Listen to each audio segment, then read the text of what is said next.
Hi everybody, welcome back to Chris's Auto Restoration Shop. Hope there's some RS Turbo fans out there. We've had this car for a little while and I've held back from putting anything really on about it until we sort of got into it.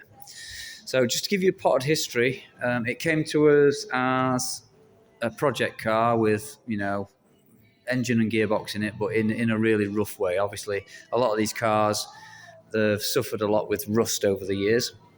So I just wanted to let you know what we've done so far. So, quick rundown. It's had a new floor. The panels that you get are in 4/4, so we had to maintain this tunnel here, and the quarters have been Frenched in. This was obviously removed and has been put back where it needs to be. Brand new inner sills. So I'll just go around the other side and show you. Obviously, we've removed the rear panel as well, as you can see. There's some damage here to the wheel well. We've straightened that out. We do have a brand new rear panel, but we can't put that in until we've replaced the legs. The legs at the back here were rotten, so you can get leg extensions there on the way, so we'll change that, and then we'll put obviously the back panel in.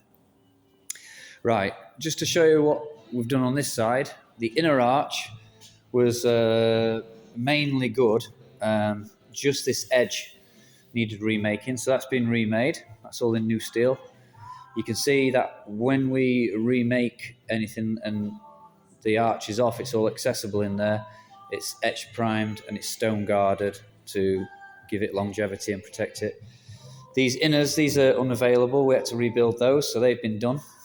And it shows you on the flip side here, on the inside of the inner sill, these have all been stone guarded as well. So when the sill goes over that, you've got that extra protection. These have all been bare metalled and zinc coated, ready to be spot welded up. The bottom of the A-post has been rebuilt because obviously you can't get those, so the inners have been rebuilt to give it the strength it had before. And obviously this cut here is where the new sill, which is here, will sit up against it. This has all been test fitted, by the way. If you notice on the other side, that's all pinned up and ready to go. This side is actually at the same state, but I've just unpinned it. So both sides are ready to go now. I'll just go back around to this side and you can see how we do it. So if you notice these panels on the inside, these are joggled. So one panel slides 1 centimetre under the original panel, gives it extra strength, but it also removes that step. Some people butt weld this, which is good in a way. You get a nice flat finish, but putting the heat into the panel, you're going to get that waviness.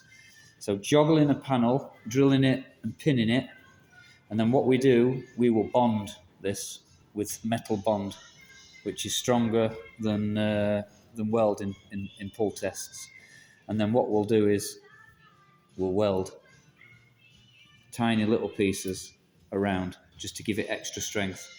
But once that's bonded, it'll not only hold it securely in place, because obviously, as a lot of you may know out there, a lot of modern cars are bonded now. If you buy a BMW or something like that, the trunk floors are bonded in and sills are bonded, and so they're moving away from welding.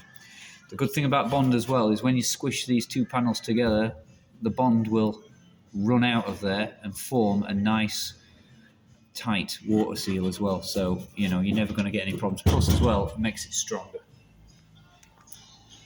And then obviously when it comes to bodying it, instead of having a step or a nasty awful warped panel from welding, all you've got is this groove to fill. So minimum filler back in the car as well, which is always a good thing. So that's where that needs to be. Just close the door. Ignore the gap in that wing. That wing's just held there temporarily.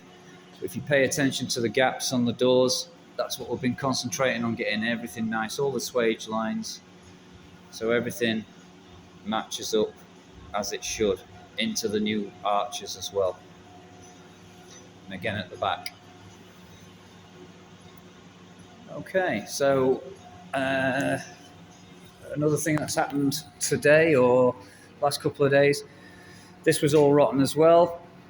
So obviously this scuttle panel's new, but underneath there is a matching lip that was wrong. That's been rebuilt. The scuttle panel's just clipped into place. We had to renew all this. All this was gone. All this was rotten. This has all been remade. That eventually will get fastened back on there when that's been cleaned up. All this was rotten and gone.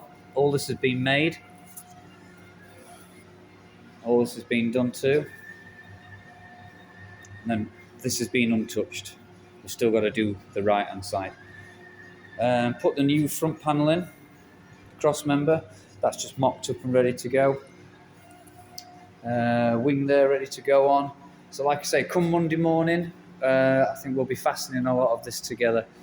And we're just waiting for those rear legs, which will enable us to then put the rear panel on, get the front finished, and then, as with all our restorations, it'll go up on the rotisserie to allow us to do any work that we need to do on the underneath, which shouldn't be a lot really, because the boot floor's sound. Obviously, all that in the middle is brand new because we've put all that in. So there shouldn't be a lot to do underneath apart from just preparation. Okay, so I'll keep you posted on this as we go. It's a white car. It's an 85, so it's the white with the blue accents on it. The iconic look. So as this comes along and develops, I will keep you all updated because I know there's a lot of RS guys out there. So thanks for joining us, and I'll talk to you soon. Thanks.